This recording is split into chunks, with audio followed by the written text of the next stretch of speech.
तो वो खुद थक गए। मैं हमेशा कहता हूं कि परेशानियां आपके साथ तक बहुत दूर तक जाएंगी, बट आपको नहीं थकना, आपको नहीं डरना। अगर आपका मन सच्चा है, आपकी आत्मा सच्ची है, तो आप जरूर जीतेंगे।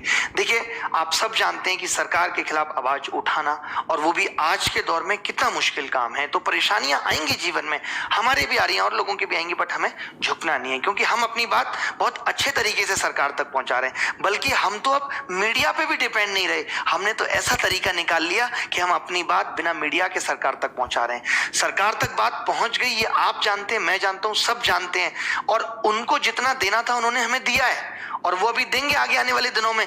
बट जो नहीं मिला उसकी मंशा अभी सरकार की नहीं है। देखिए, आपको भी पता है कि प्रॉब्लम बहुत बड़ी है। 6-7 साल इन चीजों को हो गए, 6-7 साल से हम ये सब झेल रहे हैं। एक एक छोटी से छोटी कमियों को हमें ठीक करना है, रिफॉर्म लेके आने हैं, लेकिन उसमें वक्त लगेगा। बट हमें अपने आंदोलन को झुकने नहीं देना है, टूटने नहीं देना है। उसके लिए क्या जरूरी है? हमें अपने पुराने इतिहास से सीखना है कि हमें छोटे छोटे आंदोलन करने हैं। अभी हमने एक आंदोलन उठाया, एसएससी डिक्लेयर रिजल्ट, उन्होंने हमें दे दिया कि भाई रिजल्ट हम इस तारीख को निकालेंगे, ये हमारी पहली सफलता। आपको पता होगा एएलपी ज्वाइनिंग लेटर आ गया, ये हमारी दूसरी सफलता। बिहार वालों ने दरोगा की वैकेंसी का बोला कि हम एग्जाम इस तारीख को लेंगे, डेट निकाली, ये हमारी सफलता। राजस्थान में भी एग्जाम्स की डेट आई, ये हमारी सफलता। तो ये जो छोटी छोटी सी चीजें हैं, इनसे हमें खुश भी होना है, मोटिवेशन भी लेना है। और जो नहीं हुआ, देखिए, आपको ये भी फिक्र नहीं करनी कि यार वो टीचर साथ नहीं दे रहा तो नहीं। अरे मैं हूं ना, मैं आपको दिशा देने के लिए हूं। सपोर्ट टीचर्स का थोड़ी चाहिए, बच्चों का चाहिए। मैं दिशा दे रहा हूं, बच्चे सपोर्ट करते रहेंगे, हम हर चीज पे विजय पा लेंगे। इतनी समस्याएं हैं कि पिछले दिनों में मुझे 1 लाख से भी ज्यादा मेल और मैसेज मिले होंगे। कोई कहता है सर 2013 में डीएसएसबी का नहीं आ, तो हम एक एक करके इन सब पे जाएंगे। डीएसएसबी है, शिक्षकों की भर्ती है, सब पे है। हम एक दिन निकालेंगे महीने में कि जी हम 1 अक्टूबर को इस पे कर रहे हैं, और 20 दिन तक हम उसका प्रमोशन करेंगे कि ये हैशटैग हमें ट्रेंड कराना है। जब हमें समझ में आ गया कि सरकार बिना हैशटैग ट्रेंड के हमें कुछ नहीं देने वाली, तो ठीक है, हम ट्रेंड कराएंगे हैशटैग, हम सब बच्चों को ट्विटर पे ले आएंगे। बट हमें इसमें एक बात का ध्यान रखना है, हमें ये लंबे नहीं चलाने के। महीनों तक आंदोलन चल रहा है, बच्चा पढ़ाई लिखाई से दूर है, हमें उसको पढ़ाई लिखाई में भी रखना है, उसको भटकाना नहीं है।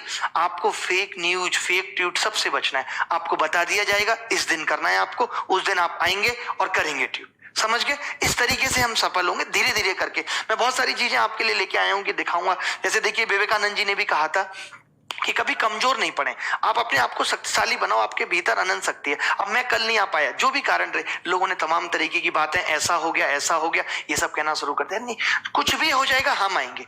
सबको बोला जाता है भैया वीडियो डिलीट करो, कितने मैसेज आते हैं, इस आईटी सेल से मैसेज आता है, उस आईटी सेल से मैसेज आता है, ये करो वो करो। हम नहीं सुनते, हम कहते हैं कि हम अपनी बात अपने राजा तक पहुंचा रहे हैं, और ये हमारा फर्ज है। हमारी गलती कहां पर है? राजा हमें फाइनली ये कह देगा कि तुमने मुझे चुन के भेजा है, मैं डिसाइड करूंगा मुझे क्या करना है, तुमने मुझे बहुमत दे के भेजा है। तो ये हमारी जो गलतियां हैं, उसको सुधारने में तो बहुत वक्त लगेगा। कहते थे ना, अटल जी कहते थे सरकारें आएंगी जाएंगी, तो जाएंगे। वक्त बदलता है, बदलेगा वक्त। अगर आज हमारी कोई नहीं सुन रहा, तो कल को इनकी भी कोई नहीं सुनेगा। जैसे को तैसा है भगवान के यहाँ। तो वक्त लगेगा उन सब चीजों में, बट जो छोटी छोटी सी चीजें मिली है, उसमें खुशी भी होनी है। जैसे अब्दुल कलाम जी ने कहा था कि अपनी पहली सफलता, ये तो मैंने ट्वीट भी किया था, आपने देखा होगा। तो धीरे धीरे करके हमें ये नहीं है कि बस अब 5 तारीख तक ट्वीट किया और हम शांत बैठ गए, हम करेंगे। अगर एसएससी अक्टूबर में जो डेट दी है रिजल्ट नहीं निकालती, तो फिर से इस मुहिम को जारी करेंगे। फिर तो हम हैशटैग धोखे के साथ लाएंगे कि आपने डेट दी और फिर भी आप रिजल्ट नहीं निकाल रहे। तो अभी तो जब उन्होंने ये कह दिया कि भाई रिजल्ट हम इतनी तारीख को निकालेंगे, तो हम सरकार पे ये प्रेशर नहीं डाल सकते कि नहीं आप 5 दिन के अंदर निकालो। सरकार कहेगी ये हमारा काम है। अब आप डेडलाइन भी आप डिसाइड नहीं करेंगे कि 5 दिन में रिजल्ट आना चाहिए, ये सरकार डिसाइड करेगी, और उसने किया है। ठीक है, अब आगे की बात क्या? आपने देखा कि अखबारों में भी कटिंग आई, इतनी सारी चीजों में दिक्कत है। मैं ये इस न्यूज़पेपर की कटिंग में मैंने यही देखा, ट्रैफिक असिस्टेंट, इतनी सारी junior senior type, commercial apprentice, पता नहीं कितने एग्जाम हैं। ये तो सिर्फ बिहार के हैं जो अटके हुए हैं। तो इन सबके हैशटैग चलाने से अच्छा है कि हम ऐसे हैशटैग चलाएंगे कि भाई सरकार जॉब दो, गवर्नमेंट जॉब, प्राइवेटाइजेशन को रोको। तो ये सब हम करेंगे धीरे धीरे करके। आपको टूटना नहीं कि बस ये आंदोलन खत्म हुआ, अब आपको क्या लग रहा है जो अभी मिलेगा मिल गया, फिर कुछ नहीं मिलेगा। अरे नहीं, चलता रहेगा।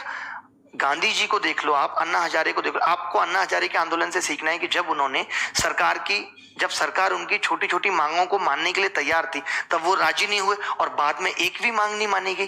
क्योंकि जब ये छोटी छोटी सफलताएं भी नहीं मिलती तो जो आपके साथ लोग जुड़े होते हैं वो भी टूटने लगते हैं, उनका मोटिवेशन भी लो पड़ जाता है। तो मेरा पर्पज यही है कि मैं उनको बताऊं कि आपको अपने मोटिवेशन को बनाए रखना है। जैसे ये एक रीजन का साउथर्न सेंट्रल रेलवे में एएलपी की ज्वाइनिंग की डेट दी इन्होंने, ये एक बहुत अच्छी चीज है। इसकी भी बच्चे कह रहे थे कि एएलपी की डेट नहीं आ रही, एसएससी के रिजल्ट डिक्लेयर की डेट दी।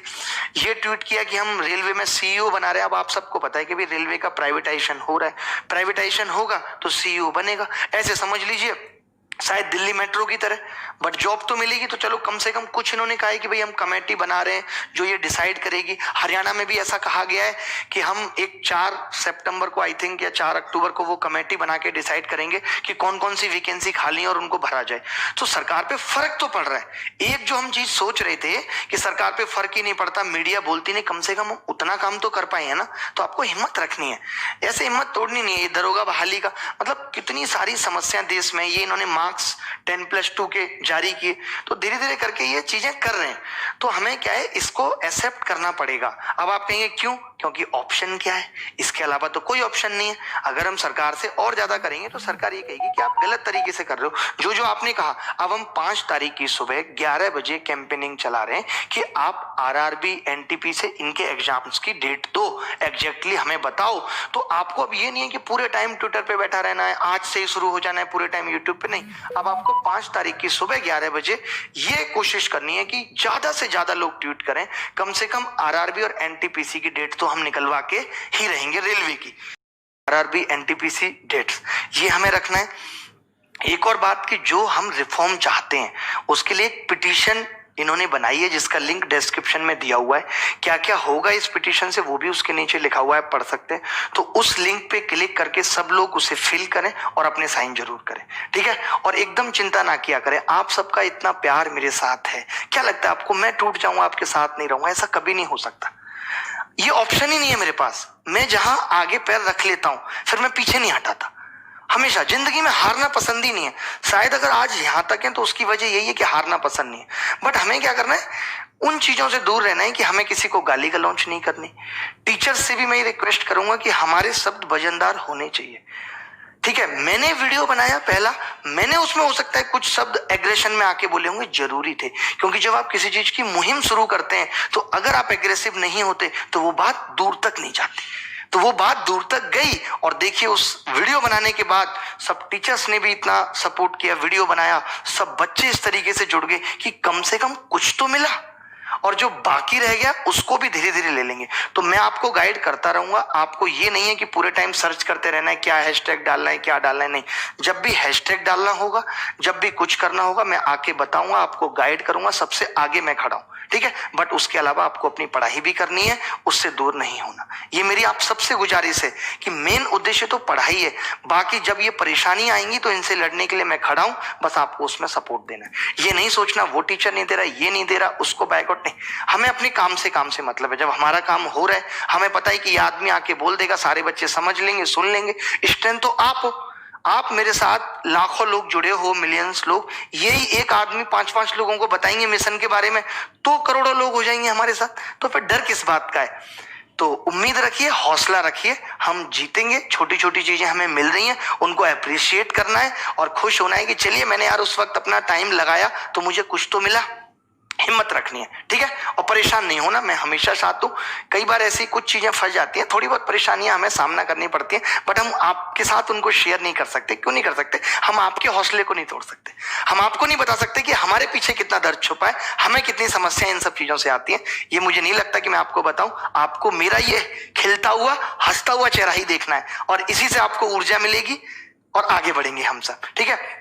तो जितने भी लोग सपोर्ट कर रहे हैं, चाहे वो टाइम्स कोचिंग की तरफ से काजल मैम, रेमो सर, जितने भी लोग सपोर्ट कर रहे हैं, विक्रमजीत सर, जितने भी टीचर्स हैं हमारे साथ जुड़े हुए, निखिल गुप्ता क्यूमेस से, और स्पेशली सुशील सिंह राजपूत, बहुत सारे टीचर। और एक सबसे आखिरी बात जो जरूरी है कि देखिए ये ट्विटर जो है या ये जो ट्वीट है, ये हम एक दिन करेंगे सुबह आके। मैंने आपसे हाथ जोड़े, आज भी जोड़ रहा हूं कि एक मुहिम जो हम घर बैठे हैं और वो चल रही है, क्या कि अपने नाम के आगे बेरोजगार लगा दिया। मैंने लगाया ना, सिर्फ आपके लिए। बताओ कितने रिश्तेदार फोन करके पूछ रहे हैं बाबूजी क्या हुआ, अब पढ़ा नहीं रहे कि आजकल। तो ये जो बेरोजगार है, इससे क्या होगा कि आप बैठ के पढ़ाई कर रहे हो लेकिन लोगों की नजर जा रही है अच्छा बेरोजगार। इतने बेरोजगार, मैं कहता हूं जिस दिन 3 करोड़ लोग अपने नाम के आगे बेरोजगार लगा देंगे ना सर, ये इमोशनल आंदोलन है, ये सरकार पे इमोशनल चोट है, भावनात्मक चोट है कि देखिए हमारे देश का युवा, ये बात हमारी बाहर तक भी जा सकती है कि हमने अपने नाम के आगे बेरोजगार लगाया हुआ है। ये स्थिति भारत के अंदर है, क्योंकि आप सोचो कि जिस वक्त मोदी जी बाहर जाके कहते हैं कि हमारे देश का इतने % युवा है, तो वो ये ना कह सकें, या जब वो कहें तो लोग हंसने लगे, अच्छा आपका युवा वही बेरोजगार वाला।